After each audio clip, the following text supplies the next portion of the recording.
सध्या आखाती देशात सुरू असलेल्या युद्धजन्य परिस्थितीमुळे भारतात लवकरच एलपीजी गॅस आणि इंधनाचा तुटवडा निर्माण होईल अशा अफवा पसरवल्या जात आहेत.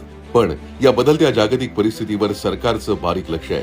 कुणीही अफवांवर विश्वास ठेवण्याचं कारण नाही, कारण आपल्या देशाकडे एलपीजी गॅसचा पुरेसा साठा शिल्लक आहे. इतकंच नाही तर प्रत्येक घरापर्यंत एलपीजी सिलेंडरचा पुरवठा देखील चालू आहे. सरकारनं तेल शुद्धीकरण कंपन्यांना एलपीजीचं उत्पादन वाढवण्याच्या स्पष्ट सूचना दिल्या आहेत, जेणेकरून घरगुती वापराच्या गॅसचा अतिरिक्त पुरवठा चालू राहील. इतर इंधनापेक्षा घरगुती गॅसला प्राधान्य देत इंटर बुकिंग गॅप म्हणजेच 2 सिलेंडर बुक करण्याच्या दरम्यानचा कालावधी आता 25 दिवसांचा करण्यात आला असून यामुळे साठेबाजी आणि काळ्या बाजाराला आळा बसणार आहे. दवाखाने आणि शैक्षणिक संस्थांसारख्या महत्वाच्या क्षेत्रांना प्राधान्यानं एलपीजी पुरवठा केला जाईल. तसंच हॉटेल, रेस्टॉरंट आणि उद्योगांसाठी लागणाऱ्या एलपीजी पुरवठ्यावर ओएमसीच्या वरिष्ठ अधिकाऱ्यांची विशेष समिती लक्ष ठेवून आहे. प्रत्येक घरापर्यंत विना अडथळा गॅस पोहोचवणं हेच सरकारचं ध्येय आहे. त्यामुळे कुणीही अफवांवर विश्वास ठेवू नका. शासन आपलं काम योग्यरित्या करतंय.